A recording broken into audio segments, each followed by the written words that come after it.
শ্রীকৃষ্ণ কীর্তন। তো সেক্ষেত্রে দেখো বলছে চর্যাপদ যেমন প্রাচীন যুগের প্রথম এবং একমাত্র সাহিত্যিক নিদর্শন, তেমনি মধ্যযুগের প্রথম সাহিত্যিক নিদর্শন হলো বড়ু চণ্ডীদাসের লেখা শ্রীকৃষ্ণ কীর্তন কাব্যখানি। আবার বলছি নামটা কার লেখা মাথায় রাখতে হবে, বড়ু চণ্ডীদাস, ব ডয়শূন্যরয় হস্যু, এটা কিন্তু অনেকেই আমরা গরু উচ্চারণ করি, সেটা কিন্তু আমরা করব না, এটা মাথায় রেখে দেবে, উচ্চারণটা কিন্তু বড়ু চণ্ডীদাস। ঠিক আছে, এই চণ্ডীদাস কিন্তু পদাবলীর চণ্ডীদাস নন, ইনি আলাদা চণ্ডীদাস যার সঙ্গে বড়ু শব্দটি যুক্ত রয়েছে। তো বড়ু চণ্ডীদাসের লেখা শ্রীকৃষ্ণ কীর্তন কাব্যখানি হচ্ছে মধ্যযুগের প্রথম সাহিত্যিক নিদর্শন।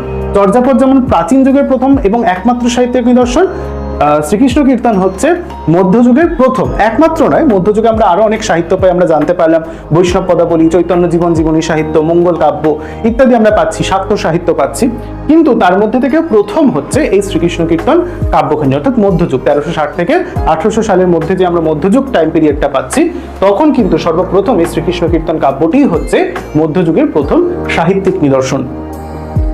মধ্যযুগের বাংলা ভাষার আদি নিদর্শন এটি, যেমন চর্যাপদের মধ্যে আমরা প্রাচীন বাংলার আদি নিদর্শন পাচ্ছি, তেমনি বাংলা ভাষারও তো একটা বিভাজন রয়েছে সময়কালীন, প্রাচীন বাংলাটা পাচ্ছি চর্যাপদে, মধ্য বাংলার যে একটা চেঞ্জ বা বলা যেতে পারে পরিবর্তন হলো, প্রাচীন বাংলা থেকে মধ্য বাংলায় যখন শিফট হলো বাংলা ভাষা, তখন কিন্তু বাংলা ভাষার মধ্যে অনেক পরিবর্তন লক্ষ্য করা গেছে, সেই পরিবর্তনকে মাথায় রেখেই কিন্তু এই কাব্যটি রচিত হয়েছে, অর্থাৎ কি এই কাব্যটির মধ্যে আমরা মধ্যযুগের বাংলা ভাষার একটা গুরুত্বপূর্ণ নিদর্শনও কিন্তু পেয়ে থাকি।